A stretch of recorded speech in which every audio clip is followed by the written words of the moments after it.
Today we're going to go over the plugins I use for the mastering chain. Okay, let's get some headphones on and see what this sounds like without the plugins on the mastering chain.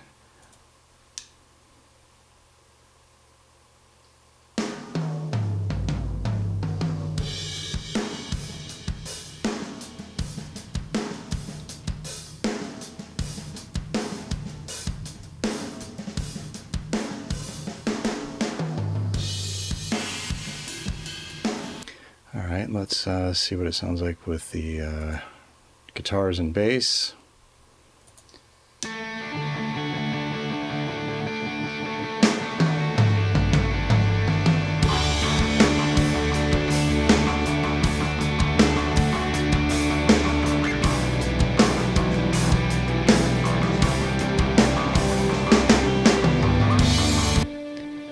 Alright, so the first thing I want to admit is that I'm not a mastering engineer. So the choices I make are limited to usually the default settings. And on the Abbey Road mastering chain here, I like to just go to the default and then use the glue and punch. And the only thing that I change would be the spreader here. I go from 1 to about 3. Well, let's hear what it sounds like with 1. There we go.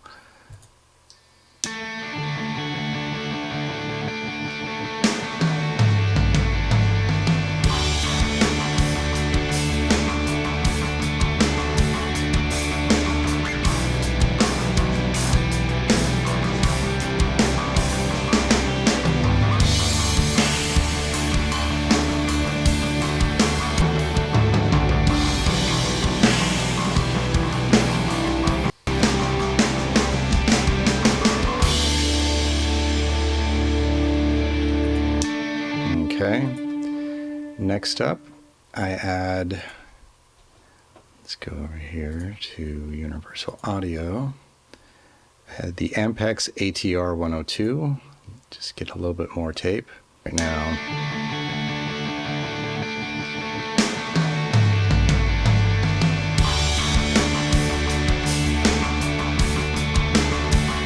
So the one thing that I always do is I make sure I'm really in love with the tape speed 7.5 IPS or inches per second. It adds a little weight, and you'll hear that here.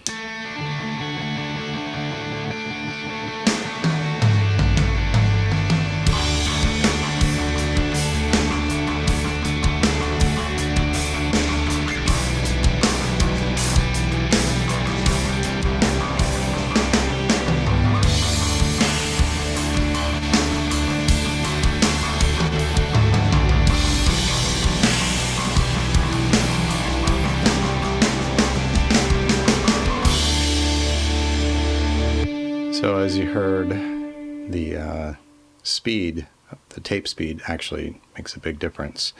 And like I said, I'm just a big fan of the 7.5 speed. So I always go with that, and I keep it really simple. If I want to take out some of the high end, it's right here. But I usually just leave it as is. And there you go. Then moving on to the last plugin that I use. That is over here in Wavesland, and it's an SSL compressor, bus compressor. Where'd it go? Do I know my alphabet? There we go. And here we go. So this is a little bit more involved because I don't use any default settings.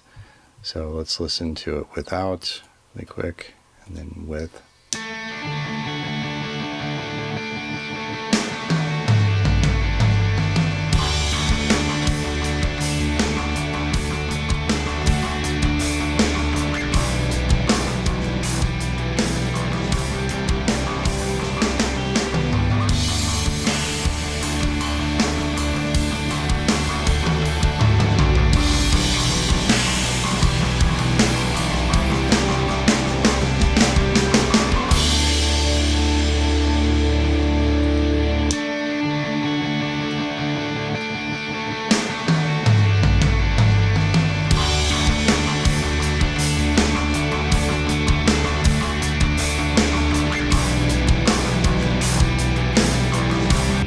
So the reason I used to do this right here with the attack. I'd go 30 and then just slam this over here. Just make these staring at each other here. But what happens, well, let's just play it. I'll say it and then play it. Say it and play it. That's a new thing, I guess. So this is slower on the attack. And then as you increase it, you'll hear that the transient gets less. So I like a little less transient for this particular song. So let's see what I'm talking about here.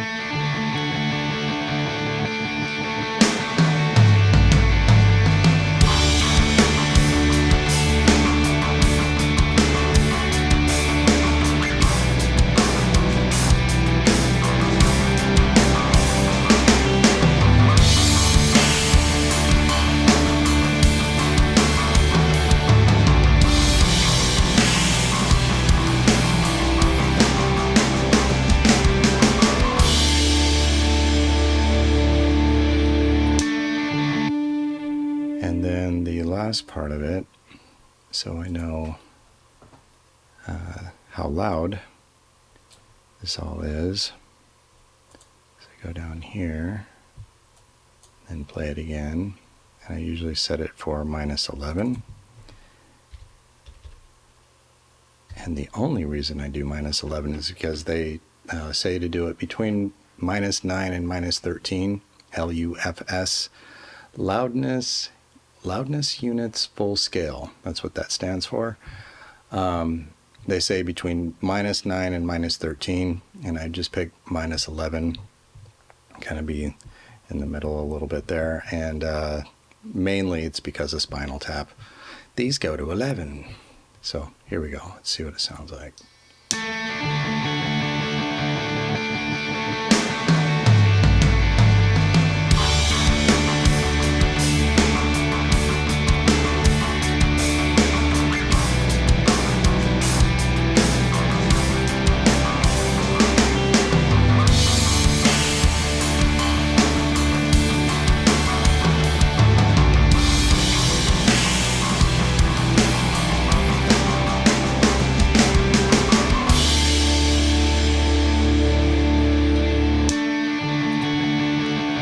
And I did it right out of the gate.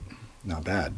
So anyway, those are the plugins that I use and how I use them. I know it's short and sweet, but just wanted to show you what I do for the mastering chain.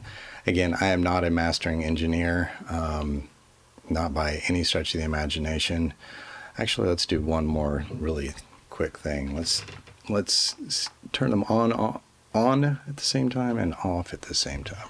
I don't know. You know what I'm saying. Let's play it.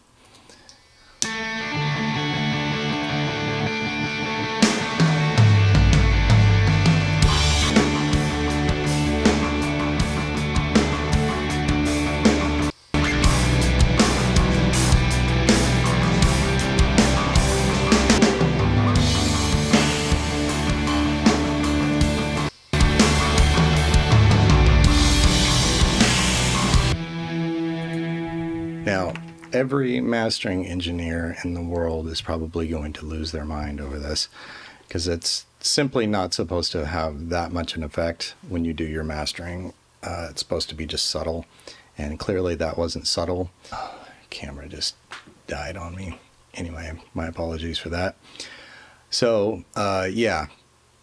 So what I'm doing here is mastering it for use for something that I'm releasing on my own. If I put it on YouTube or Spotify, but if I actually am working with somebody else, I take the time to send it to a mastering engineer and have them do their, wonderfulness to it. So anyway, that's about it. Hope you got something out of this. I would love to hear your thoughts and comments in the comment section. And I will see you next Monday. Next Monday, we're going to get into more drumming stuff. So it's not just all this computer stuff, because this gets kind of, I don't know. You know what I mean.